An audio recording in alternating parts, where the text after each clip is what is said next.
The first question I have is one that is a sensitive one for Dean who would open an institute of evidence-based practice or institute-related evidence in which people down the road are subjecting themselves to being studied. And when the news can sometimes be bad. We talked about this a little bit this morning. So I'm going to ask first Anne to talk a little bit about, from the university side, what you think of the situation in which a partner agrees to be evaluated, and the news is not always perfect. Talk a little bit about your perspective on that situation.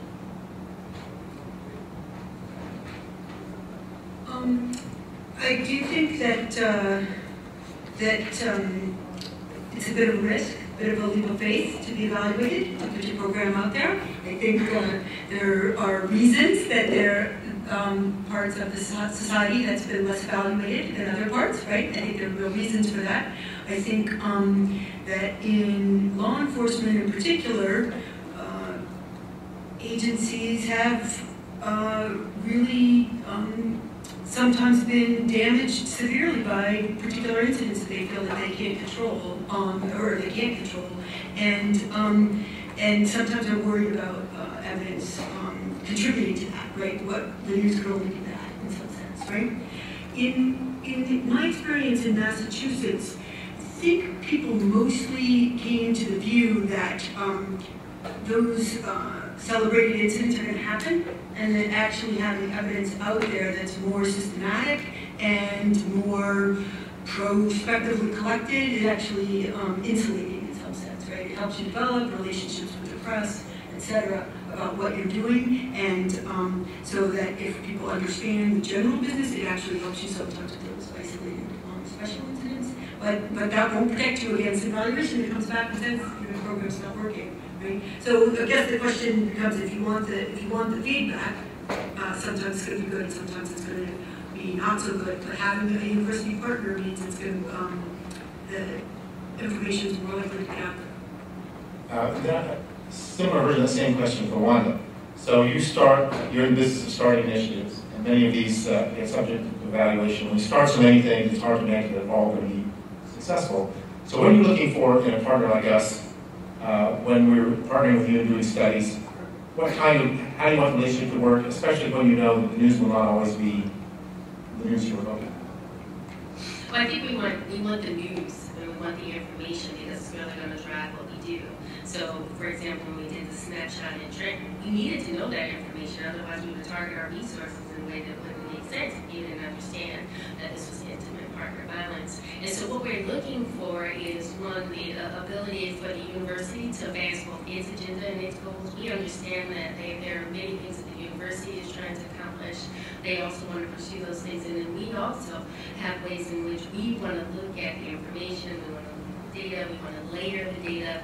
But the best relationship, I think, is when we can actually accomplish both, and so the university can get across the things that are important to it, and that we also can get the information. And so what was important, for example, in the creation of this is that we understood that the main partners in this needed to be parole. It needed to also be probation, which is not always included in reentry conversations. So we wanted to push that. We knew that it had to be Department of Corrections. We know that we're looking at community solutions. How do we work with First Community Court?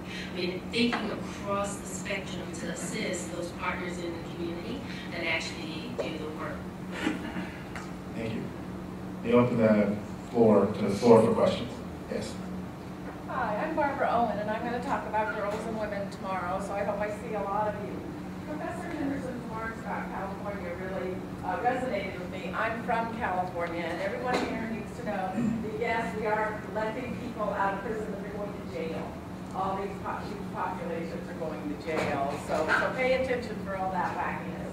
But in more broad terms, both your question, Dean, as well as both the afternoon panelists, bring up something I think is really critical when talking about the term evidence-based practice. The panelists this afternoon, rightly, I think, advocated for a greater reliance on a broader-based definition of data, of evidence, of information, of defining success. And I think one of the roads we have to be a little careful in going by, and I'm sorry Ed's not here, but I'm sure you have a different take on this, is a reliance on a very different definition of an evidence-based practice that's prescriptive about programs. I think there's a lot of evidence to be collected about processes. I think there's a lot of evidence to be collected about the kind of information that the police use to do these hotspots and kinds of things. And so I just want to commend the afternoon panel for broadening that definition and focusing our question on what are the successes. And one of my colleagues, Barbara Bloom, has written an article called Beyond Recidivism. And I think we know that there's a lot of other steps other than pure going back that help us gauge success. Tomorrow I'm going to talk about some of Mary Morash's research in probation and parole that shows overall the more successful women are the ones who got sent into, the phrases, flash incarceration, sent back to jail for 2-3 days to kind of interrupt the cycle. Well, by some measures, oh, that's a failure, but when you look over a 3-year period, as she did, they were more successful, the ones who had those earlier kind of interventions. So I particularly want to commend Professor Henderson for opening up the discussion to the broader findings of social science research rather than narrow program evaluation. And I make a good part of my living group program evaluation. Everybody should evaluate their programs. I'm not saying you shouldn't. But I think introducing the notion of evidence, of outcome, of research, of information is really what the conversations this afternoon is about. And I think we're very much for that. By the way, just another advertisement. Tomorrow we're going to focus on evidence-based practice with regard to women in the criminal justice system. Barbara Owen will be here talking, and so will Patricia Van Voris and some of our own faculty members who've done work in this area on BC. Angela Marshall will be talking about these issues as well. You're all invited back, Barbara. Some other folks are going to come tomorrow as well. Yes? Dr. Rivera, I comment to Professor Henderson reference to the Supreme Court in the California case referencing social science data. I just want to note that the New Jersey Supreme Court has a rich history of relying on special masters to investigate social science data. The most recent one was identification, but there was also the death penalty for proportionality, the enrollments, school finance, and the effect of breathalyzers going back into the 1980s. And utilize those masters to really investigate what is the social science, or outside the legal question, how can that inform the court's decision? So I think, we should, in this state, we ought to be proud of the court and its willingness to step outside the legal arena and look into the social science research and help inform better decisions by the court. I absolutely agree. I couldn't agree more. The point that I was making was not that sort of one or another model is preferable, but that when you have this sort of embracing of evidence as a tool for policy making, I think you can sort of leave the courts out of it in a way. Sort of let the courts do what they do, and let our assembly folk decide based on evidence that we have a problem with the death penalty and we should take another look, or eyewitness identifications are faulty in the state. So I think that sort of, lawyers frequently ask the question, are the courts even the proper venue for this discussion? And one might say that, at least in the example that you talked about, the question of school finance, do we really need a court? I mean, obviously we did, but do we going forward feel that the sort of imprimatur of a judicial decision maker is more valuable to us than a similarly derived decision or policy choice from a democratically elected member of our assembly? Other question?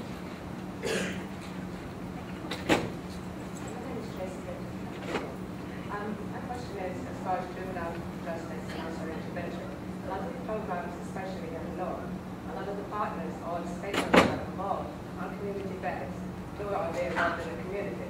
How are you going to then sit back and say you want to help stop juvenile crime if you don't, first of all, ask the community or even ask the juveniles themselves?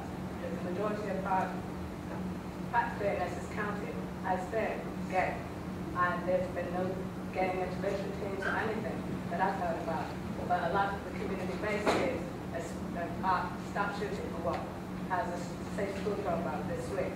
And I doubt anyone in here has heard about it.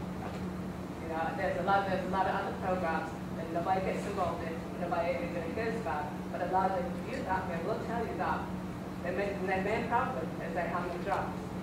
Youth Build, I know some CASA, they're a good organization, but the CASA tends to gear more towards the Hispanic branch of the community, than the whole community on large. And Youth Build, their programs are just a little one-sided. But a lot of children out here are either in human trafficking, a lot of them are sex slaves, a lot of them are very poorly educated. So I mean, one thing we really need to look overall, especially from the governor's office down, we really need to look about re-educating our children and really get some more grid-based programs about trying to get gang intervention a lot more hands-on instead of just focusing on either this for this week, that for that week, this, that, the other thing. But come out in the community and ask the children themselves. I don't understand why nobody can stop about doing that. Because there's so many programs around here that half of them don't even utilize because they don't know they're available. You're absolutely correct. And one of the things that we've been working on the planning board, and when we had the youth development forums, we invited you to have that conversation. And so as we pull together all the information, one of the things that we're looking at, for example, is pulling together a whole mapping exercise. And Newark actually did one very similar at the Yes Center, taking the students out and doing their own mapping. And what they did is they went around the community and they identified what was important to them. And so when you sit back as one of the stakeholders or institutional partners, if you will, and you put together your map of the resources that you think are important to you, and then you have the youth go out and pull out their map that's important to them, you'll find places that you didn't even know that were in the community, because those are the institutions that support those youth that are just as important to them. And so we were looking at how do you engage young people to tell us what's important to them, and to have folks sit at the table and have the conversation. So the work that we do at the planning level is listening to youth and talking to them. But you're absolutely right. As we begin to drill down and look at some of the issues, a lot of the kids are homeless, they're couch surfing, they're runaways, there's trafficking, there are all of these other issues that underlie this, and which quite frankly lead to the end result where we're having the conversation, really, most of the conversation around re-entry and data. But how do we get in front of that and figure out what happens? One of the things we're going to look at, if you're looking at foster care, how kids get in the system, you got to understand what's feeding that and how are they coming together. Now, how do you identify some of the community partners who are out there and very critical, particularly to the youth that we're trying to engage? You have to get there on the ground, and you have to really understand what those partners. And so, Stop Shooting was a part of a campaign that, working with the FBI and reaching the gangs and pulling it out there, they were able to put together this big one-day conference to talk about it. But that's not enough that you have one-day conference. You have to be engaged on a regular basis in that community. And so I mentioned, for example, the Bonner Center a little earlier at the College of New Jersey. But that particular team of students and faculty are integrated throughout the communities. They're working in the high schools, they're working in the elementary schools. I mean, we literally toured one of the PJ Hill elementary and middle school last week to actually go in and figure out what's happening. We brought the Attorney General so she could hear from the students and interact with them. And so we are getting out there, but you're right, we have to be very calculated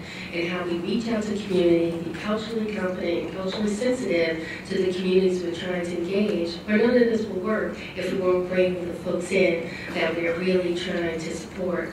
One last thing, and I get the chance to work with Professor Edgar Khan, who actually is one of the founders of Legal Services and National Legal Services.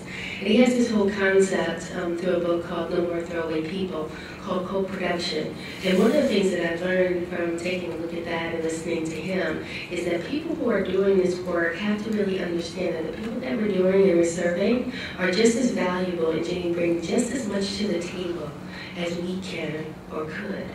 And so if you go in understanding that it is a co-relationship in building communities and strengthening families, I think you're going to have a better outcome. But we have to be mindful of that in every single thing that we're doing. And we're trying hard. As a statement of possibly giving safe funds to CAP, Child Assault Prevention. They go into schools from kindergarten to the 6th grade, and they also do teenage, and they also do high school level. And they do role plays for children about bullying, sexual assault, stranger abduction, and they also do it for a coverage child for each age group. And I mean, I will facilitate for that, but I never understood why the state hasn't tried to fund that, because that also cut down on possibly juvenile offenders. No, you're absolutely right, and there are a lot of programs around, and the state supports different ones. I'm not sure who does or doesn't support an individual program, but I can tell you there are a lot of programs that are actually supported by the state around child assault, abuse, sexual violence. One of the things that is very interesting also that they have in JJC, and I'm trying to learn more about, is the Clothesline Project. Anybody heard of the Clothesline Project? So one of the things around the Clothesline Project, I got the opportunity to visit the Juvenile Justice Commission and to talk to some young women who were going through a transitional week to debrief some of the trauma that they had experienced. And as you walk in, what you see are these wonderfully colorful t-shirts on the clothesline. So they might be fuchsia or green or yellow or red or white or black. And so you go in and you see, oh wow, look at all these colors. It's not really, this dead place I thought it was going to be. It's this wonderfully bright place until I got up close and started to read the t-shirts. And understand that each color meant that there was some type of sexual violence that had been perpetrated against them. So white meant that you had been raped and killed, right? Fuchsia meant that you had been gang raped, and green meant that there was incest, and so all of these experiences and trauma that the women had felt, they get the chance to debrief and to talk about this, and it was really interesting to just listen. It's kind of hard to go into a room of young women who are now in our juvenile justice system who have experienced all types of traumas that you can't even imagine, and then talk to them and try to figure out how to help them. But we're sitting there and we're doing that, and we do understand the correlation, and perhaps there will be some discussion tomorrow around trauma for women in particular tomorrow, and the impact and the correlation of those women who are in both the juvenile justice system and the criminal justice system. We haven't forgotten that. That is a perfect segue to tomorrow's agenda. Tomorrow we think about women and girls. We think about evidence in relation to that, and we think about the same question we've been thinking about today, which is how can a university that has an evidence-based institute be useful in the state of New Jersey in advancing the quality of work we do in this important area. I want to thank all of our speakers today. Let me ask for a round of applause for them. And our panelists this afternoon. Thank you for coming. There are cookies and sandwiches back there if you want to grab something on your way out. They've already been paid for. I need to say one more thing. Earlier this morning when I started talking about the Institute, I didn't mention our two staff members who are outside, so I want to introduce them to you. The director of the Evidence-Based Institute, Mike Osterman, and Dr. Shanique Thomas, who is a research assistant. They have made this two-day conference happen. They will make the future happen as we invent what we are about to do coming out of this conference and continue to do the work that we are in partnership with the Attorney General's office. So I hope to see you again tomorrow. Thank you very much for your attendance today.